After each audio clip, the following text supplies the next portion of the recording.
industry, but of course, the world is starting to see now some lights at the end of the tunnel with the number of vaccinated people actually going up. And now we're talking about almost 1 billion people having received the vaccination jab. And this is giving hope to the fact that many businesses are likely to resume, and actually most economies in Europe as well as South America are now opening their economies.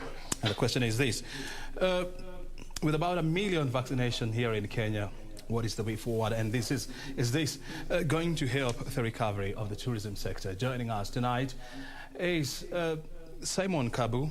He's the managing director or CEO of Bonfire Adventures, one of the leading domestic travel and tourism companies in the country. Thank you so very much indeed, Kabu, for joining us. I mean, it's not a hidden secret that one of the hardest hit sectors by the COVID-19 pandemic was tourism. And 15 months now into the pandemic, what is the state of the sector as we stand? Thanks so much, Brian.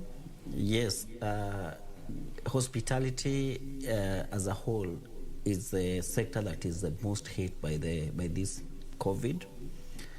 And most of hospitality sector, maybe be it hotels, be it tours and travel, be it the tour guides, all that, we have been hit maybe over 90%. And that's how serious it is. Yes, we like our company, Bonfire Adventures, we rely a lot with domestic tourism. Apart from people traveling here and there, we have gotten some few lockdowns here and there in the station of Bombay that affect us big time. Because sometimes as we progress to at least to things to be better, then after that there's a curfew or a lockdown, so it affects us a lot. We know at least the scourge is there, and it's affecting everyone. So, but we like at least to ask the concerned the concerned government, at least to be able to look at the way our people can be able to travel, maybe with a negative PCR, or with as people get vaccinated, we are sure things will get better. But there's that again, the liquidity that has affected our people or our client, where even if people want to travel, people are ready to travel, but there are a lot of lockdowns going outside the then again, the places that the session has happened, you find sometimes you cannot travel to Mombasa. Like last month, we had a lot of clients, then there was a lockdown. So there's a lot of facts that affect us, including the transport, our tour guides, including us, and it has affected a lot. In fact, most tours and travel companies now are closed. Some are, because they are not able to operate. Yes. No, you see, during the peak of the pandemic, and I'm talking about the period between April last year all the way up to around October last year. I mean, the industry was completely down. I mean, almost to 100%.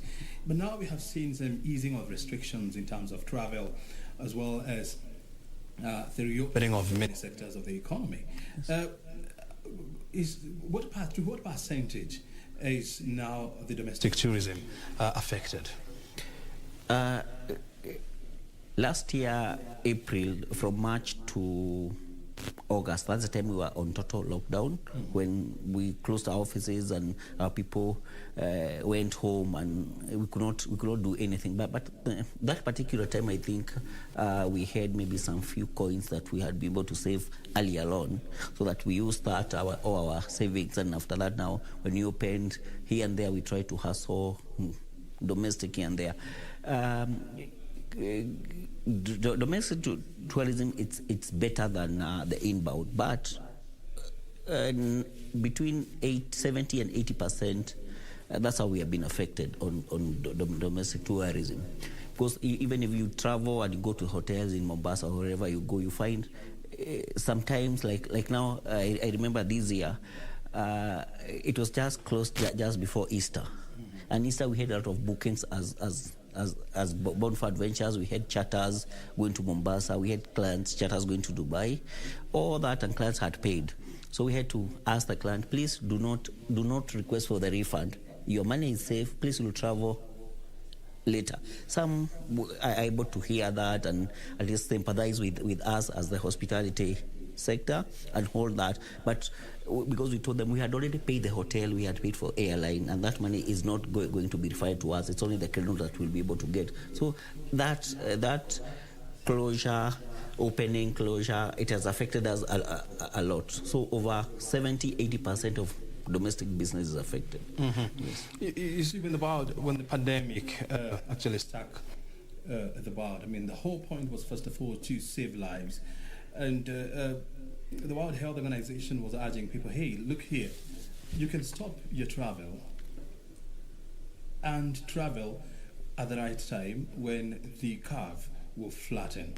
Now there is some resemblance of normalcy that is coming back. What are the prospects? We expect now. Okay, what happened after this? You know, when COVID started, we thought it was just a short time thing. That's what was in our mind. But we have come to realize that it has taken long, and maybe it might not end that fast as we expected. So I think the prospect is, as people get vaccinated, people are getting more relaxed, and again, staying home or staying locked down for over a year, there's that fatigue that people get. So people got into that and say, now we want to travel. When the session was opened up, people traveled for a short time and traveled quite a lot. But now, as we see vaccination happening, we expect now things to start opening up. And again, we expect Kenyans to be able to travel, but we still have one challenge. Most people have been either affected or infected with COVID-related issues where the liquidity is a little bit low. So people don't have that liquid cash to travel as much as they used to travel. The businesses have been affected. So you find those people who are in business, their business have affected. Those people who are employed, maybe they're on half or no wage or no. So that has affected us a lot because people expect a holiday not to be a basic need. People start with food, but again, with that fatigue, people feel we need to move out of the house. We need to move out of where we are, be able at least to travel and venture out of where we are. Yes. We have seen a situation whereby, countries are reopening the economies to international visitors, but there is a requirement that one must have a negative PRC test certificate. And when you look at our situation here, you have less than 1 million people who have been vaccinated.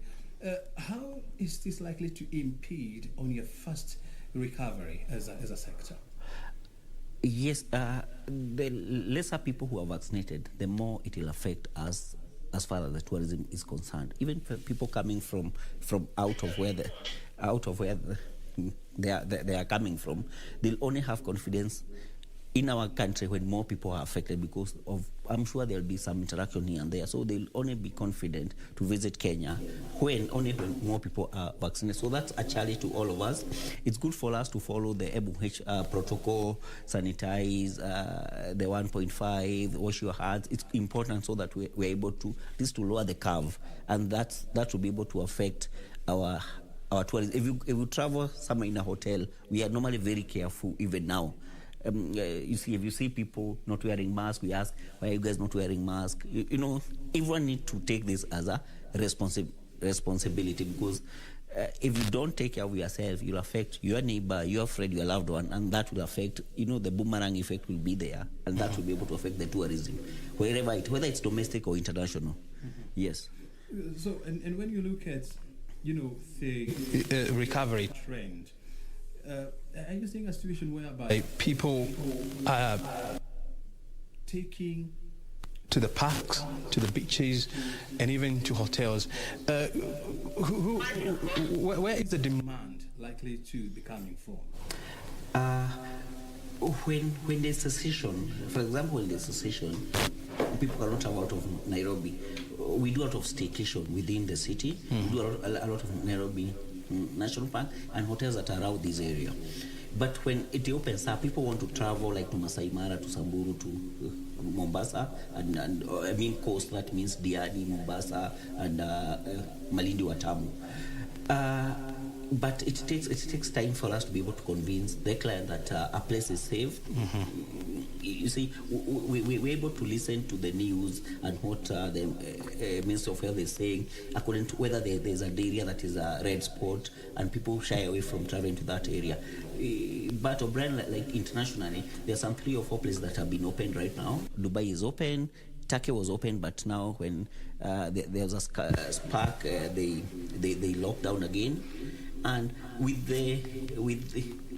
UK having the travel ban to people from Kenya, it's quite affected us a lot, because we work a lot with the European countries, so that has affected us a lot.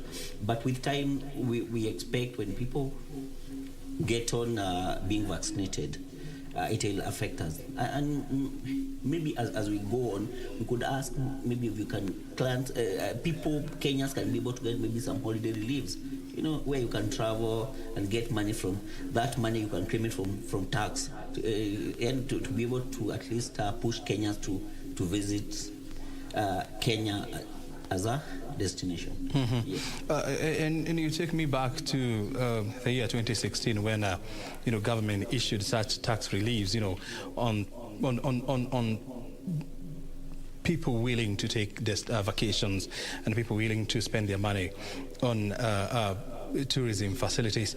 We didn't see so much reactions out of these, and the question is this: I mean, if, for example, if the National Treasury was to give such tax holidays, on staycations and vacations and so much, are you convinced that people would take up this challenge? Very much.